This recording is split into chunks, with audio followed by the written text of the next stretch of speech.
माया का बड़ा प्रबल प्रभाव है। जीवन सीमित है, समय सीमित है और बात को समझना भी परम आवश्यक है। इसलिए फिर हमें इसमें लगना पड़ेगा, बात को समझने के लिए अपने आप को तैयार करना पड़ेगा।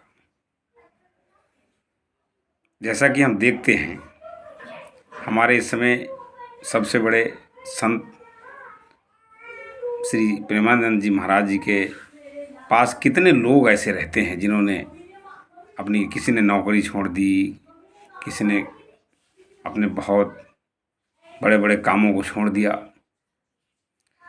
यहाँ तक करोड़ों करोड़ों की संपत्ति को छोड़ करके वो उनके पास आए। तो हमें इस पर चिंतन करना चाहिए, विचार करना चाहिए कि ये सब छोड़ करके और वो महाराज जी के शरण में आए, तो इसका क्या कारण है। उनसे संपर्क में हमें आना चाहिए और इस पर विचार करना चाहिए कि कौन सी ऐसी बात है जिस बात को समझने के लिए आपने सब कुछ छोड़ करके और महाराज जी के सानिध्य में आप आ गए। और अब आपका अनुभव क्या है, तो ये बात फिर आप समझ में आएगी। गहरी बात है, शास्त्रों में भी ऐसा लिखा है, मुनिवर जतन करें जहि लागी, फूप राज तजि हुए भिखारी। बरबस राज सुतहि नप दीना, नारी समेत गवन बन कीना। बरबस माने जबरदस्ती,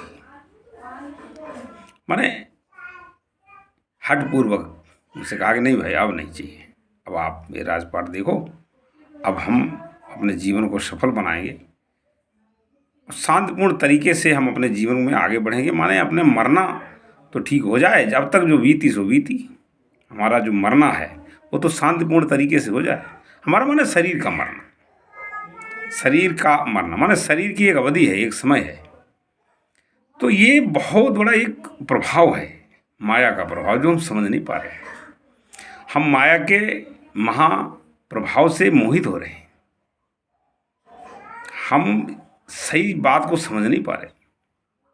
इसलिए हमको सत्य सब दिखाता, सब दिख रहा, सत्य ही दिख रहा है। मैं अरु मोर तोर तय माया, और जेहि बस कीन्हे जीव निकाया। माया क्या है? मेरा और तेरा, ये माया है। परंतु ये सब जो कुछ हमें मिला है, ये पंचतत्व का है और सेवा के लिए मिला है, और सब है भगवान का। पर अब भगवान का है, अभी हमसे कोई कहे कि ये जो कुछ आपके पास है ये आप सब ऐसे बांट दो, दे दो लोगों को, तो इसमें थोड़ी कठिनाई आ जाएगी। पर इस विषय को समझना है ना, बात क्या है ये समझना है। ये नहीं कहना है, ये नहीं तात्पर्य है कि आप पास जो कुछ हो सब बांट दो, दूसरे को दे दो, वो सेवा नहीं हुई। सेवा का तात्पर्य भी यही है कि आप जो जिसके योग्य है उसको वो चीज़ देनी चाहिए।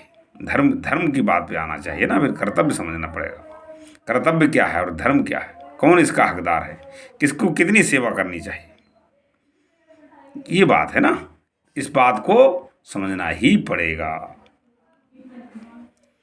तो इसलिए जरूरी बात है ये।